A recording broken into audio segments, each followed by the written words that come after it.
শীতকাল চলে যাচ্ছে, অলরেডি আমাদের মাঘ মাসের শেষ এবং ফাল্গুন মাসের শুরু, এবং সামনে আস্তে আস্তে গ্রীষ্মের একটা দাবদাহ শুরু হবে।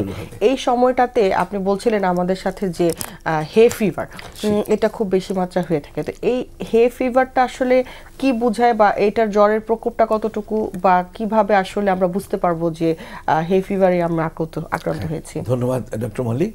আসলে যদিও শীতের মাঘের প্রায় শেষ পর্যায়ের দিকে চলে এসেছি, তারপরে যে আজকে যে শিশির ভেজা কুয়াশা ভেজা এই সকালটা দেখে আমার কেন যে মনে হচ্ছে একটা মানে মাঘের শীতে বাঘে কাঁপে একটা কথা আছে না, শেষ দিকে হয়তো আবার একটা শীতের 2-3 দিনের একটা ভালো প্রকোপ থাকবে, তারপর আবার চলে আসবে ফাল্গুন মাস, তখন আবার আস্তে আস্তে শীতটা চলে যাবে, গরম পড়বে, নতুন পাতা গজাবে, যে পাতাগুলো ঝরে পড়ে গেছে, তখন বাতাসে প্রচুর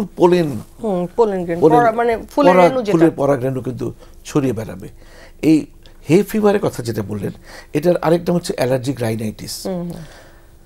এটা বিভিন্ন কারণে হতে পারে, সাধারণত পোলেনের জন্য হয়। যে সময়টা আসছে সামনে, এই সময়টা বাতাসে একেবারে পোলেনের আধিক্য থাকবে, পরাগরেণুর আধিক্য থাকবে, এবং হাউস ডাস্ট মাইট বলুন, তারপরে অনেক কিছু আছে বাতাসে যেগুলো মানে বায়বীয় বর্জ্য যেটাকে আমরা বলি, সেটার আধিক্যের জন্য এই অ্যালার্জিক রাইনাইটিস বা হে ফিভার দেখা দিবে। তো হে ফিভার দেখা দিলে দেখা যাবে যে নাক দিয়ে অবিরাম পানি পড়ছে, গলা বসে গেছে, একটা জ্বর জ্বর ভাব, চোখ চুলকাচ্ছে, চোখ দিয়ে পানি পড়ছে, এবং গলা একটা খুশখুশ একটা চরম অস্বস্তি ভাব একটা। তো এগুলো হলো হে ফিভারের লক্ষণ। তো হে ফিভার কিন্তু একটা ইমিউনোলজিক্যাল একটা ডিজিজ, যেটা অ্যালার্জির সঙ্গে জড়িত। এর জন্য আরেক নাম হচ্ছে অ্যালার্জিক রাইনাইটিস। তো এই অ্যালার্জি থেকে তো বেঁচে থাকা খুব মুশকিল, কারণ আমরা এত ছোট্ট একটি দেশ, এত মানুষ গাদাগাদি করে থাকছি, সব কিছু কিন্তু ম্যানমেড প্রবলেম, মানে মানুষের জন্য এই সমস্যাটা হচ্ছে। আপনি এমন অনেক দেশ আছে বাংলাদেশের আয়তনের চেয়ে অনেক অনেক বড়, কিন্তু দেখা যাবে সেখানে 60 লক্ষ 70 লক্ষ লোক আছে। ঢাকা শহরে প্রায় 2.5 কোটি 3 কোটি লোক মানে লোক বসবাস করে। তো এই দেশে তো মানে ম্যানমেড প্রবলেমের কোনো অন্ত নাই, ছড়াছড়ি। সুতরাং যত বেশি মানুষের সংখ্যা বাড়বে, আমরা যে নিঃশ্বাস ছাড়ছি, নিঃশ্বাসের সঙ্গে অনেক বিষাক্ত জিনিস আমরা বের করছি দেহ থেকে। এটা বাতাসটা আমি বলি ঢাকার বাতাস একটা গ্যাস চেম্বারের মতো হয়ে গেছে। বিভিন্ন সালফার ডাইঅক্সাইড বলুন, কার্বন মনোক্সাইড বলুন, তা আরো ভাসমান বস্তু বলুন, লিড বলুন, এর পরিমাণ এত বেশি যে বিশ্বে এখন 1 নম্বর দূষিত শহরে পরিণত হয়েছে এই ঢাকা। সুতরাং ঢাকার মানুষ এই হে ফিভারে ভুগবে না তো কারা ভুগবে? আর এখন তো সবুজের সমারোহ নেই, সবুজ তো এখন চলেই গেছে। এখন মানে গ্রামগুলোতে কিন্তু নগরায়নের অশুভ একটা যে ছায়া আমি দেখতে পাচ্ছি, সেখানেও গ্রাম আর সেই আগের মতো গ্রাম নেই। এখন স্যার যদি আমরা চিন্তা করে দেখি যে এই যে হে ফিভারটা যে মানে হচ্ছে বা হওয়ার সম্ভাবনাটা বেড়ে যায় এই সিজনটাতে, আমরা কি প্রতিরোধমূলক কোনো ব্যবস্থা নিতে পারি কিনা? প্রতিরোধমূলক ব্যবস্থা তো নিতেই হবে। সেটা হচ্ছে যে ঘর ঝাড় দেওয়া, যেগুলো অ্যাজমাতে আমরা বলে থাকি যে ঘর ঝাড় দেওয়া যাবে না, মুছে ফেলতে হবে যারা হে ফিভারে ভুগছে। এবং এটা যেহেতু একটা অ্যালার্জিক ম্যানিফেস্টেশন, মুছে ফেলতে হবে, তারপরে লেপ তোষক এগুলো ঝাড়া যাবে না। আর ফুলের পরাগরেণু যেহেতু ঘুরছে, আমাদের মাস্ক ব্যবহার করাটা এই সময়টা খুব আমাদের হেল্পফুল হবে। যেটা আমরা করোনার সময় আমরা মাস্ক ম্যান্ডেটরি করেছিলাম, এই সময়টা আরও যে 10-15 দিন পরে কিন্তু আমাদের এই পোলেনের হাত থেকে বেঁচে থাকতে আমাদের মাস্ক ব্যবহার করতে হবে।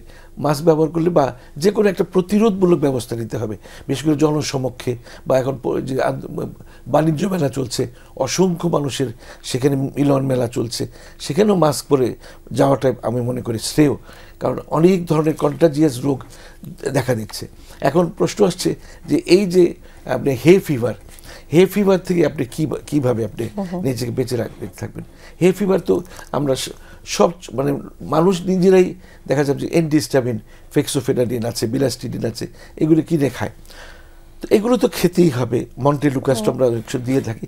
তো খুব ভালো কাজ করে যে নেজাল যে স্টেরয়েড স্প্রেগুলো যদি ব্যবহার করা হয়, সকালে নাকের 2 ছিদ্রে 2বার নিলেও স্প্রে করলো, রাত্রে একবার স্প্রে করে নিল।